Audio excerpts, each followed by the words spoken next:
Hello and welcome to another review. This is going to make a few October reviews of horror movies from classics to modern day ones. Classics to modern day ones. Some are scary, well, most films don't scare me. Some modern ones, though, definitely can scare me. I'm, I'm going on a bit of a timeline.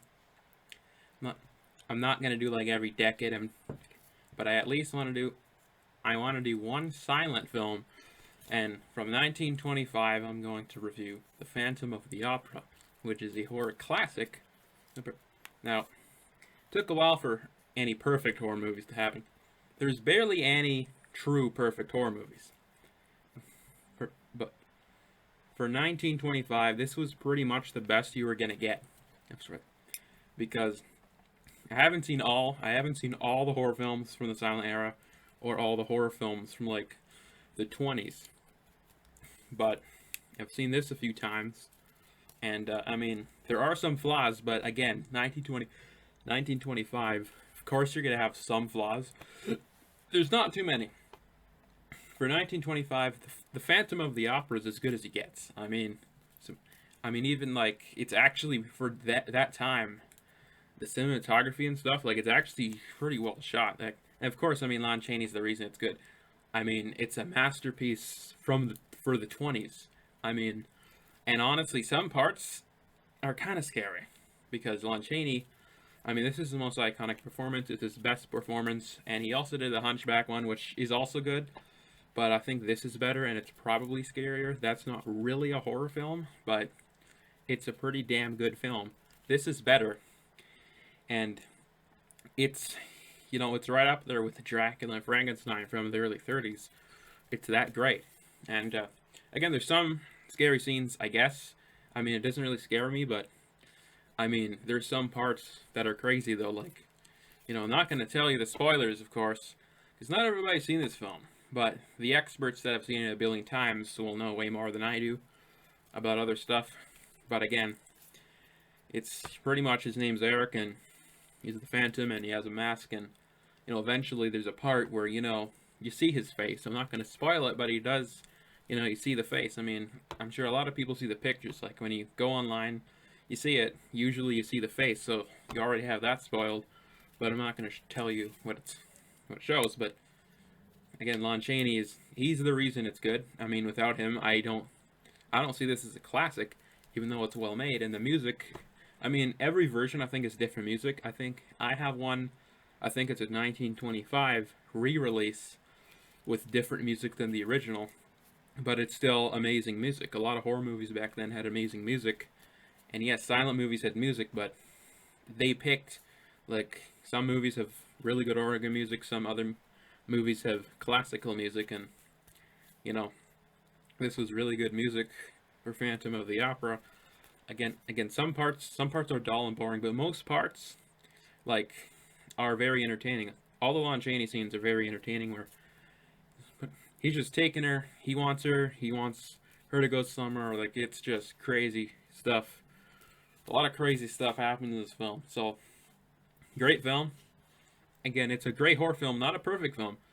It's, definitely not a perfect film. This is as perfect as you're going to get. For the 20s, this is as perfect as you're going to get. Now, again, there's also the Nosferatu film, which is also a pretty damn good horror movie. Some scenes in that are actually scarier. I don't think it's as good as this, though. I think Phantom is better. Phantom is one of the best, at least from the 20s. It's probably arguably the best horror film from the 20s. And there's some that I haven't seen, but most of them I've seen. This is the best I've seen. And this is the best you were ever going to get for a horror film back then. They didn't make many horror films. Once the 30s is when horror really became a genre, after all the monster movies were being made. This is before all that. And this technically is a monster film. In fact, it is. It's one of the first ever monster movies ever made. And it's a classic. It'll stand the test of time. If you haven't seen it, I recommend it 100%. Because Phantom of the Opera, like, it doesn't matter how many horror films you've seen, you have to at least see this. Because it's one of the most influential horror movies of all time. Lon Chaney unfortunately died, apparently, of throat cancer in the early 30s. Apparently he did one talkie film. I have not seen it at that, but he was the man of a thousand faces. He was one of the greatest actors of all time, in at least back then. I wouldn't say maybe not top 50 of all time, but back in that era, he was one of the best actors. And there's many great actors of that time, but he was an icon.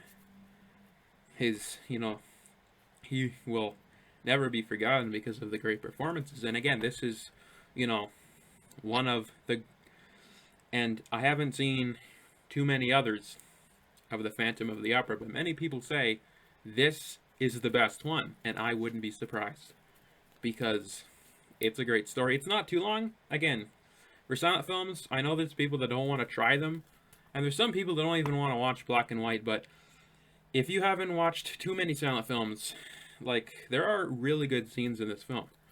Now, I would say comedy's the easiest to get into in silent film, but this is a really good silent film. Like, if you want to see the classics, like some of the ones that just started the genre, I recommend this. Like, this is a damn good film, and I'm sure, like, you might not like it, but you might. It is a really good film. Now, I'm not going to say this is better than, like, Frankenstein or anything. I don't think, I don't even know if it's better. There's also The Invisible Man from the 30s. Like, those films, I think, are probably overall better. Most of them. But not all of them. But most Universal monster films, at least the first ones, are better. But, I mean, this was just, in my opinion, you gotta watch this. It's a classic, and it's not perfect. But if I were to rate, and again, super old movies are hard to rate, and I honestly don't even like rating movies. Like, rating, just for people, they're just gonna say, oh, well, it's not as good as it should be. But you might like it more than me, And just for a film, to be fair of a rating, because for the time, I mean, it's really insane what they did. So, as fair as I can, but I want to give them generous rating. I'm probably leaning towards the 8s. An 8.5, because I do the points. I don't do the letters, I do the numbers. So, like, I can do lots, like 8.0 to 8.8 or whatever. So, Phantom of the Opera for me gets an 8.5 out of 10. It's a very, very good movie. And for the time, it was insanely ahead of its time. And it was ridiculously scary at its time. So, I recommend it 100%. It's not a perfect film, but it's one of the best horror films. There weren't many horror films that even beat it in the 30s. There's only a few that were better. So, this is a classic. I recommend it. And if you haven't seen my channel, subscribe if you did, if you liked the video, because I'm making more horror film reviews this month in October, and just more film reviews. This is basically all about film. I do modern films, I do classic films, I pretty much do every genre, and right now I'm doing all horror, and yes, I'm going to be doing more modern horror reviews, but for now, The Phantom of the Opera. I wanted a silent horror film in there. I recommend this film.